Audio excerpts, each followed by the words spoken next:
जो मूल ज्ञान है, जो गुप्त ज्ञान है, जो रहस्यवादी ज्ञान है, उसको उजागर करने के लिए कबीर साहब बार बार इस धरातल पे आते हैं जीवों को समझाने के लिए। लेकिन कुछ लोग गलती से ये मान बैठते हैं कि कबीर साहब भी बार बार आ रहे हैं, इसका मतलब वो भी बंधन में है, वो भी बार बार आम जीव की तरह आते हैं जाते हैं। सतयुग में सत्सुगत नाम से आते हैं, त्रेता में मुनिंद्र नाम से आते हैं, द्वापर में करुणामय नाम से आते हैं, कलयुग में कबीर नाम से आते हैं। देखो वो भी तो आ रहे हैं जा रहे हैं। कुछ लोग ऐसा कह के भ्रमित कर देते हैं कि कबीर साहब भी एक आम इंसान है, लेकिन ऐसा बिल्कुल नहीं है।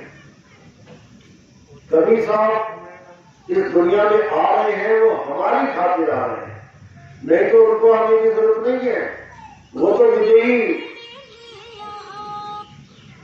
विदेही अवस्था में रहते हैं, उनको आने जाने की जरूरत नहीं है।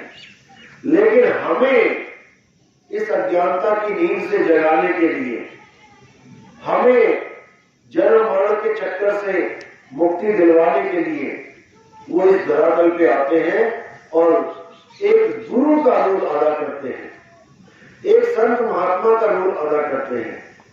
और वो हमें यही शिक्षा देते हैं कि हमें भी अपने जीवन में गुरु धारण करके उस रहस्य को प्राप्त करना चाहिए, उस गुप्त ज्ञान को प्राप्त करना चाहिए, तभी हमारी मुक्ति होगी। नहीं तो हम क्या करते रह जाएंगे? हम नाम जपते रह जाएंगे। क्योंकि कबीर साहब के आने से पहले भी इस दुनिया में तरह तरह के नाम चलते थे। हिंदू भी थे, मुस्लिम भी थे। हिंदू राम राम करते थे, मुसलमान कलमा पढ़ के नमाज पढ़ के अल्लाह करते थे, लेकिन करते दोनों ही थे। एक भी ऐसा नहीं था जो राम राम नहीं करता था, अल्लाह अल्लाह नहीं करता था। तो अगर राम राम और अल्लाह अल्लाह करने से ही मुक्ति मिलती है तो कबीर साहब को आने की जरूरत ही नहीं थी। सब अपने राम राम और अपने अल्लाह अल्लाह में खुश थे, कबीर साहब को आने की क्या जरूरत पड़ रही थी? क्योंकि कुछ लोग कहते हैं कि कबीर साहब इस दुनिया में नाम जपवाने आए थे कि भगवान का नाम जपो। ये सरासर अज्ञान है। कबीर साहब इस दुनिया में नाम जपवाने नहीं, नाम छुड़वाने आए थे। जब तक ये समझ में नहीं आया तब तक कल्याण नहीं हो सकता। बाबा नानक भी इस दुनिया में नाम जपवाने नहीं आए थे, नाम छुड़वाने आए थे। जो नाम हम पकड़ के बैठे थे, क्या बोला नानक साहब ने? अरे राम राम करता जग फिरे, राम न पाया जाए। कि राम राम करने से राम नहीं मिलता भाई, राम को समझना पड़ता है कि राम है क्या। राम कोई केवल नाम नहीं है, राम एक तत्व है, राम एक वस्तु है। और वो वस्तु कहाँ है? वो हम सबकी आत्मा में रम रहा है। ज्योतिर्मयी तेल है, जीव चकमक में आग, और तेरा साईं तुझ में है, जाग सके तो जाग। कस्तूरी कुंडल बसे, मृग ढूंढे मनमाही, ऐसे रमता राम है, ये दुनिया जाने नहीं। सारी दुनिया उसको राम मान बैठी है जो दशरथ के पुत्र दिखाई देते हैं, जबकि राम वो है जो दशरथ के पुत्र को भी चला रहा है, यानी राम जी के शरीर को भी जो चला रहा है वो है असली राम। और वो कौन है? वो आत्म राम है। एक तो काया राम है जो धनुष बाण लेके खड़ी है, और एक आत्म राम है जो धनुष बाण लेके खड़ी काया को लेके खड़ी है। इसको समझना पड़ेगा। जो धनुष बाण वाली काया राम है वो पानी में जलमग्न हो गई थी, शरीर पानी में छोड़ दिया था, जल गया। और जो आत्म राम है उसको ये पानी गला नहीं सकता, अग्नि जला नहीं सकती, वायु सुखा नहीं सकती, शस्त्र अस्त्र काट नहीं सकते। उस आत्म राम को जानना है। अगर वो आत्म राम समझ में आ गया तो समझो कि तुम्हें असली राम मिल गया, नहीं तो काया राम में ही उलझ के रह जाओगे। इसीलिए कृष्ण जी ने अर्जुन को समझाया, हे अर्जुन, तू और मैं ये शरीर नहीं है, तू और मैं आत्मा है। और ये जितने राजा महाराजा दिखाई दे रहे हैं ये भी शरीर नहीं है। ऐसा कोई समय नहीं था, अध्याय दूसरा पढ़ो, ऐसा कोई समय नहीं था जब मैं, तू और ये राजा महाराजा नहीं थे, और ऐसा कोई समय नहीं आएगा भविष्य में जब मैं, तू और ये राजा महाराजा नहीं होंगे। यानी हम सदा सदा अटल रहते हैं, हमारा कभी जन्म और मृत्यु नहीं होती। जन्म और मृत्यु किसकी होती है? इस काया की होती है। शरीर पैदा होता है, शरीर मर जाता है, लेकिन हम तुम अजर अमर अविनाशी आत्मा है। हम और तुम कभी नहीं मरते, इसी को समझना है। तो हम और तुम शरीर नहीं है, हम और तुम आत्मा है। तो फिर ये शरीर कौन है? ये शरीर 5 तत्वों का पुतला है। हम और तुम पुतले नहीं है, हम और तुम तो इस पुतले को चलाने वाली आत्मा है। ये पुतला कैसा है? ये 5 तत्वों का पुतला आदमी और औरत जैसा है। शरीर आदमी और औरत जैसा है। किसी को आदमी का शरीर पकड़ा दिया, किसी को औरत का शरीर पकड़ा दिया, यानी कपड़े हैं ये। किसी को आदमी के कपड़े पहना दिए, किसी को औरत के कपड़े पहना दिए। अब जिसने ये पहना है कपड़ा, वो खुद को भूल गया कि मैं क्या हूं। अब अपने आप को कपड़ा मान के बैठ गया कि मैं तो आदमी हूं, मैं तो औरत हूं। यही अज्ञान है। ये कपड़ा तो जीवात्मा ने पहने हैं, और जब ये कपड़ा पुराना हो जाता है अर्जुन, ये आत्मा के कपड़े शरीर हैं। जब शरीर यानी कपड़ा जर्जर अवस्था में आ जाता है तो आत्मा इस शरीर को छोड़ के दूसरे कपड़े धारण कर देती है। जैसे मैंने किए, कैसे? सबसे पहले कौन सा कपड़ा धारण किया गया? मछली का, मत्स्य अवतार। विष्णु जी के 10 अवतार देखिए कौन कौन से हैं। पहला कपड़ा मत्स्य अवतार का किया गया, उस कपड़े को छोड़ दिया। अगला कपड़ा कछुए का पकड़ा, कछुए का कपड़ा पहना, पूर्व अवतार, जब समुद्र मंथन हो रहा था उसको भी छोड़ दिया। तीसरा अवतार जंगली सुअर का पकड़ा, वराह अवतार, उसको भी छोड़ दिया। फिर नरसिंह अवतार पकड़ा, उसको भी छोड़ दिया। वामन अवतार पकड़ा, कृष्ण अवतार पकड़ा, राम अवतार पकड़ा। ये सारे शरीर पकड़े छोड़ दिए, पकड़े छोड़ दिए। अब कोई सोचे कि विष्णु जी मछली है, कोई नहीं सोचेगा। कोई ये सोचे कि विष्णु जी कछुआ है या विष्णु जी जंगली सुअर है, कोई नहीं सोचेगा। क्यों? क्योंकि सबके दिमाग में एक बात फिट हो चुकी है कि विष्णु जी आदमी है। वो आदमी जैसे दिखाई देते हैं, बस यही अज्ञान है। ना तो वो मछली है, ना वो कछुआ है, ना वो आदमी है। ये सब तो शरीर है।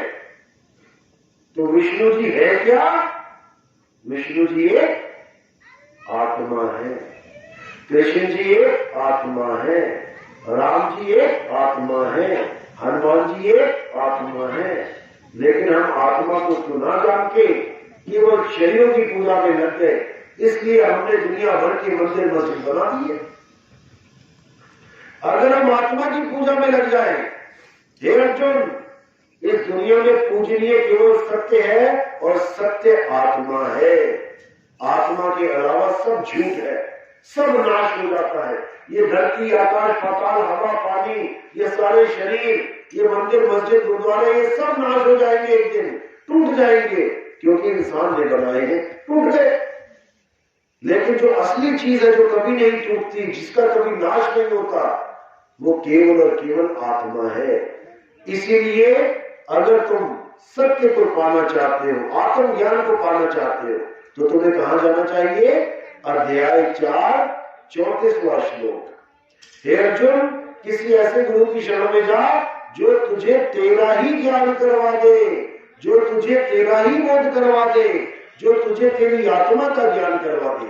ऐसे गुरु की शरण में जा, ना कि उन गुरु की शरण में जाना है जो तुम्हें कोई नाम जपवाए, जंतर मंत्र में उलझाए, तीर्थ पूजा व्रत में उलझाए। नहीं, एक बार तत्व ज्ञान हो जाने पर, यानी एक बार आत्मज्ञान हो जाने पर तुम कभी अज्ञान में नहीं पड़ते हो, तुम कभी अज्ञान में नहीं रमते हो, फिर तुम ज्ञान में आ जाते हो और तुम नित्य शाश्वत अजर अमर अविनाशी आत्मा के चिंतन में लग जाते हो। और धीरे धीरे धीरे धीरे करके तुम अपनी ही आत्मा में स्थित हो जाते हो। इसी को स्थित प्रज्ञ बोला गया है गीता में। स्थित प्रज्ञ को यानी स्वरूप सिद्ध को किसी अन्य जीव पर आश्रित रहने की आवश्यकता नहीं रह जाती, वो अपने आप में ही पूर्ण हो जाता है। यही कबीर साहब समझाते हैं कि आत्म ज्ञान बिना नर भटके, कभी काबा कभी काशी, और जल में नींद प्यासी, मोहे देखते आवे हंसी। अपनी आत्मा को भूल के, अपनी आत्मा को ना जान के हम दुनिया भर की पूजा पाठ में लग गए। जो हमारे चोले से भी नीचे की जूने हैं, हम उनको पूजने लग गए। ये पीपल, ये पेड़ पौधे, ये नीचे की जूने हैं। ये जानवर, कोई चूहों को दूध पिला रहा है, कोई सांप को दूध पिला रहा है, कोई गाय की सेवा कर रहा है, ये सोचने की मुक्ति मिल जाएगी, जबकि वो उससे इंसान से नीचे की जूने हैं। यहां तक कि कबीर साहब ने कह दिया कि इस देही को सिमरे देव सो देही कर हर की से, इस देही को सिमरे देव सो देही कर हर की सेव। इस देही को देवता भी सिमरण करते हैं कि हमें ये मनुष्य चोला मिल जाए, हमारी मुक्ति हो जाए, और ये मनुष्य देवताओं की पूजा में लगा हुआ है। जबकि गीता में देवताओं की पूजा को बिल्कुल मना किया गया है। हे अर्जुन, किसी भी देवी देवताओं की पूजा करने की जरूरत नहीं है, केवल अपनी आत्मा को जानो, उसको जानने मात्र से ही कल्याण हो जाएगा। बिल्कुल स्पष्ट लिखा है। यहां तक कि कृष्ण जी ने अपने समय में, जब वो आए हुए थे द्वापर में, गोकुल वासियों को बिल्कुल मना कर दिया था देवी देवताओं की पूजा करने के लिए। कब किया था? जब उन्होंने पर्वत उठाया था अपने एक उंगली पे। कौन सा पर्वत था वो? गोवर्धन। गोवर्धन पर्वत था। क्यों उठाया था वो? क्योंकि किसी के साथ झगड़ा चल रहा था कृष्ण जी का। किसके साथ चल रहा था? कौन सा राक्षस था? इंद्रदेव। कोई राक्षस नहीं था, देवताओं का राजा था इंद्रदेव। देवताओं के राजा के साथ कृष्ण जी का झगड़ा चल रहा था। देवताओं के राजा की पूजा मना कर दी गई थी। कृष्ण जी ने बिल्कुल साफ कर दिया था कि कोई भी देवी देवताओं की पूजा नहीं करेगा। तो इंद्रदेव नाराज हो गए। इंद्रदेव नाराज हो गए और क्या किया? घनघोर बारिश कर डाली। ऐसी बारिश करी कि गोकुल वालों को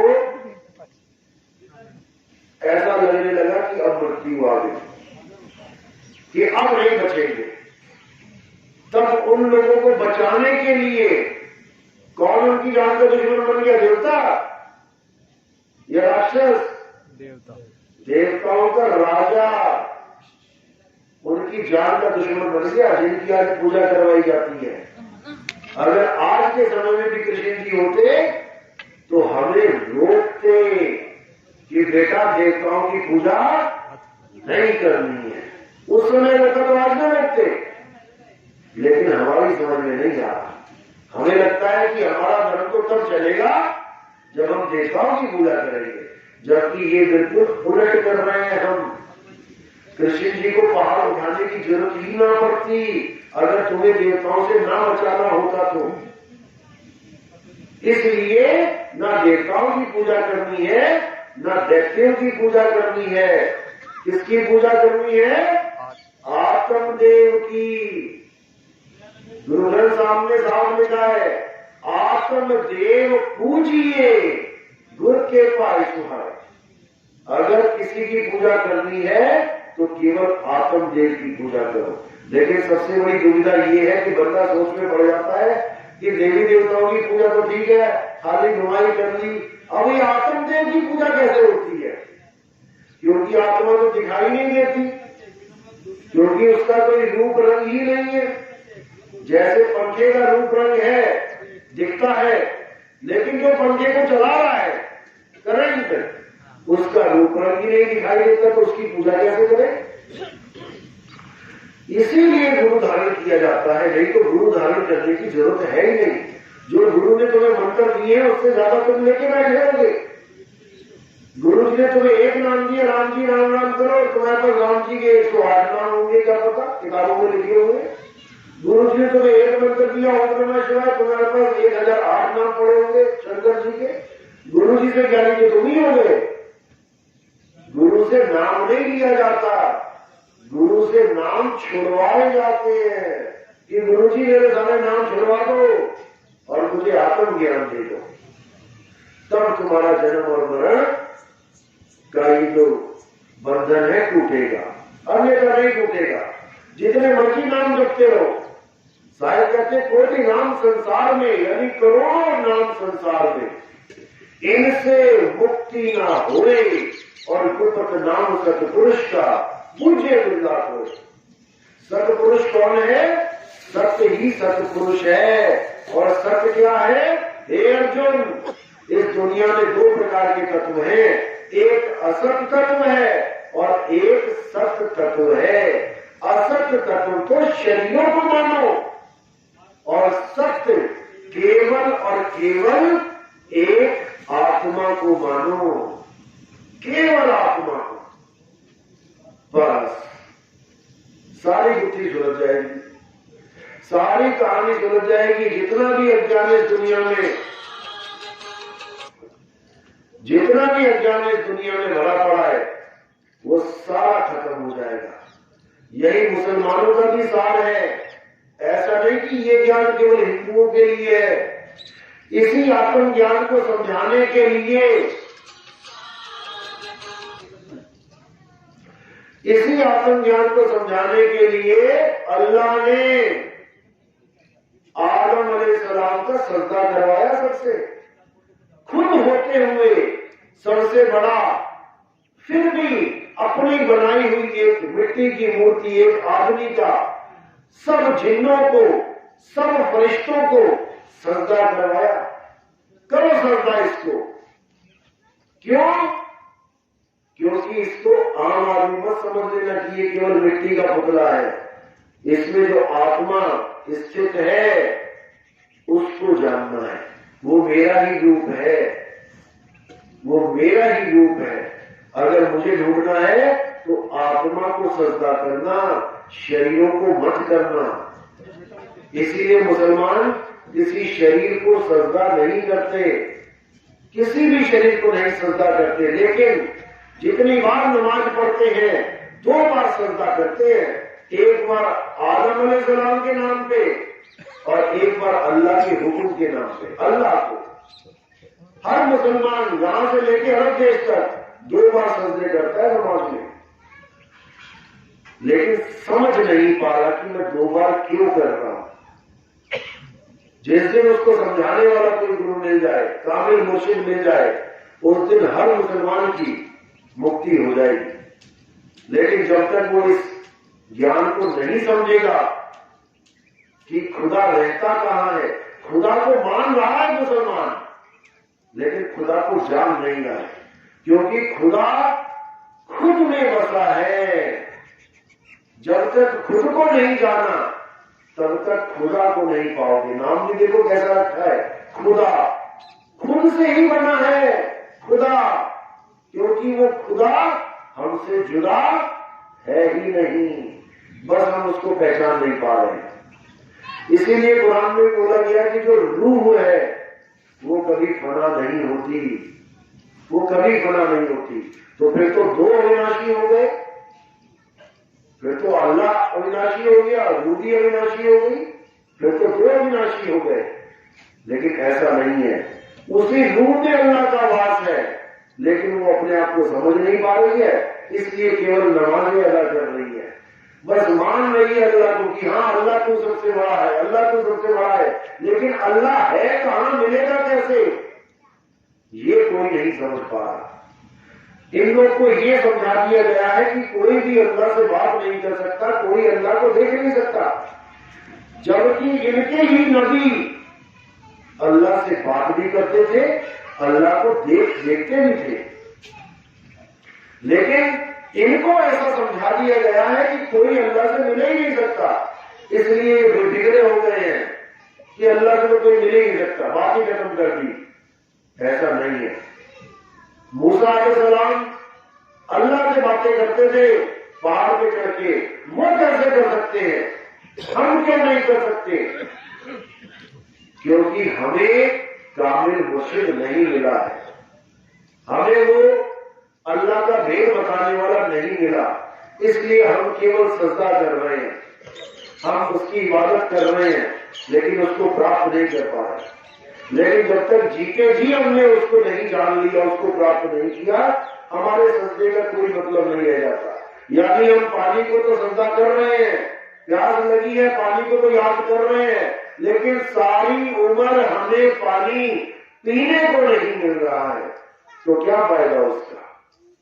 यही कबीर साहब ने समझाया कि तुम केवल नाम जपते जा रहे हो, जपते जा रहे हो, जपते जा रहे हो, सारी उम्र भी इतने नाम जपते, लेकिन वो चीज नहीं मिली, इसीलिए मना किया। नाम है जप में, नाम है तप में, ना एकांत निवास में, प्रभु को कहा ढूंढे बंदे, मैं तो तेरे पास में। जब वो मेरे पास में है तो फिर मुझे मिल क्यों नहीं रहा? जबकि अल्लाह के लिए भी ये बोला गया अल्लाह जर्रे जर्रे में है, जब जर्रे जर्रे में है तो क्यों अनुभूति नहीं हो पा रही उसकी? क्योंकि मैं गलत जगह ढूंढ रहा हूं, जर्रे जर्रे को मैंने कुछ और ही समझ लिया है, घट घट को मैंने कुछ और ही समझ लिया है। शायद करे घट घट मेरा साइया सुनी सेज न कोई, बलिहारी व घट की जिस घट प्रगट हुई। घट घट को हमने मान लिया है कण कण, अब कण कण में परमात्मा है, फिर तो गंदगी में भी परमात्मा है, दारू शराब बीड़ी जर्दा गांजा उसमें भी परमात्मा है, फिर परमात्मा मुंडे रखने में क्या प्रॉब्लम है? परमात्मा शराब को पीने में क्या प्रॉब्लम है? अगर हर जगह परमात्मा ही है तो नहीं है। कण कण में माया विराजमान है, परमात्मा केवल घट में है। कौन से घट में है? आत्म घट में है। हमारे पास तीन घट हैं, एक तन घट, एक मन घट और एक आत्म घट। तन घट तो ये दिखाई दे ही रहा है, सब माया का खेल है, चमड़ा हड्डी मांस सब माया का खेल है। मन घट कहाँ है? मन घट आंखों के पीछे है, विराजमान है ज्योत स्वरूपी है, ज्योत ही मन है। जितने भी गुरु आंखों के पीछे ध्यान लगवाते हैं, त्रिपुटी में ध्यान लगवाते हैं, ये सब मन के ही पुजारी हैं, ये सब तुम्हें मन का गुलाम बना देते हैं, ज्योत स्वरूपी अलग निरंजन की पूजा करवाते हैं। नानक साहब ने कहा मन तू ज्योत स्वरूप है और अपना मूल पहचान। ये ज्योत आई कहां से है उसको जान, इसका मूल क्या है, ये प्रकाश आया कहां से? तो कबीर साहब कहते हैं अव्वल अल्लाह नूर पाया, कुदरत के संबंधे, एक नूर से सब जग उपजिया, कौन भले कौन मंदे। ये नूर रूपी प्रकाश ये कहां से आया? अव्वल अल्लाह नूर पाया, ये परमात्मा से, अल्लाह से, उस आत्म देह से प्रकट हुआ है, इसको परमात्मा मत बना देना। सारे कहते ज्योति स्वरूपी हाकिमा जिन अमल पसारा, अमर मिटाऊं दास का पठाऊं भव पारा, कहे कबीर अमर कर राखूं जो निज होए हमारा। जो निज होए हमारा, जो मेरा हो जाता है, केवल मेरा, फिर वो कहीं और सजदा नहीं करता। समझ जाना कि अब उसको मैं पठाऊंगा। यानी एक खसम वाली जो जनानी होती है, पतिव्रता होती है, उसका पति हमेशा उसके साथ है। और जिसने खसम ही 4-5 करनी हो, उसका क्या बनेगा? कुछ नहीं बनने वाला, यही रख के खाएंगे। तो इसलिए नानक साहब कह रहे, तेरा एक नाम तारे संसार, मैं एह आस एह आधार, नानक नीच कहे विचार, ये धारक रूप रहा करता। लेकिन किसी को समझ में नहीं आ रहा करना क्या है। सब एक ही राम में उलझ गए हैं, जबकि कबीर साहब ने क्लियर किया कि एक राम दशरथ का बेटा, एक राम घट घट में बैठा, एक राम का सगल पसारा, एक राम तीनों से न्यारा। पहला राम ये काया राम, इस काया को देख के ही समझ में आता है राम जी है, कृष्ण जी है, हनुमान जी है, कौन है ये? काया राम पहला राम। दूसरा राम कौन है? एक राम गटगट में बैठा, ये जीव राम है जो इस काया को चला रहा है। राम जी का काया राम जी का जीव चला रहा है, हनुमान जी की काया हनुमान जी का जीव चला रहा है। हर आदमी का, हर औरत के शरीर को उसका जीव चला रहा है। एक राम दशरथ का बेटा, एक राम गटगट में बैठा, एक राम का सगल पसारा। ये कौन सा राम है? ये मन राम है, ये ज्योति स्वरूपी राम है, जो पूरा पसारा डाल के बैठा है इस 3 लोक का। एक राम का सगल पसारा, एक राम तीनों से न्यारा। वो कौन है? वो आत्म राम है, वो निरालंब राम है। उस राम को जानना है। समझो सबको जान लिया, और उसको ना जाना तो समझो सब कुछ जानकर भी कुछ ना जाना। इसलिए साहिब ने कहा, एक है साधे सब सधे, सब साधे सब जाए, और माली सींचे मूल को फूल पाप जाए। केवल एक मूल को जान लो, और जितना पानी तुम्हारे पास है उसी मूल में डाल दो, तो तुम्हें पत्ते भी मिल जाएंगे, फल भी मिल जाएंगे, फूल भी मिल जाएंगे, टहनियां भी हरी भरी हो जाएंगी। लेकिन अगर तुमने जड़ को छोड़ के वो पानी पत्तों पे, टहनी पे, डाल पे डालना शुरू कर दिया, तो सारा पानी बर्बाद हो जाएगा और पल्ले भी कुछ नहीं पड़ेगा। इसीलिए केवल एक मूल को जानना है। मूल को जान लिया, समझो सब कुछ जान लिया। तो इसी को समझ जाना है। 4 राम है और देव 5 हैं। कौन कौन से 5 देव हैं? अरे 3 देव को समझ ध्यावे, चौथे देव का मरम न पावे, चौथा छोड़ पंचम को ध्यावे, तब प्राणी निज घर को जावे। 3 देव को सब कोई ध्यावे, यानी रजोगुण, सतोगुण, तमोगुण, जिससे ये काया चल रही है, ये खा रही है, पी रही है, ये बढ़ रही है, घट रही है। 3 देव को सब कोई ध्यावे। इसी 3 देव को ब्रह्मा जी, विष्णु जी, महेश जी बोल देते हैं। इसको समझ ध्यावे। इसी को जीओडी बोल देते हैं, G for generator, O for organizer and D for destructor. इसी को ब्रह्मा विष्णु महेश बोलते हैं। तो इसको सारी दुनिया पूछ रही है। 3 देव को समझ ध्यावे, चौथे देव का मरम न पावे। चौथा देव कौन है? अलख निरंजन देव, जो इन तीनों को उत्पन्न करता है। ये तीनों जो भक्ति करते हैं, शिव जी हिमालय में बैठ के किसकी भक्ति कर रहे हैं? विष्णु जी शेषनाग पे बैठ के किसकी भक्ति कर रहे हैं? ब्रह्मा जी कमल पे बैठ के किसके ध्यान में लीन हैं? वो चौथा देव है, वो अलख निरंजन है। पहले आते थे ना लाल वाले चोले धारण करके बाबे, कान में नातियां डाल के, कुंडल डाल के, और घर घर में जाके अलख जगाते थे। अलख निरंजन सुना नाम? किस किसने सुना? आप खड़े कर देना, सभी ने सुना है ना? कभी इसका कोई फोटो देखा अलख निरंजन का?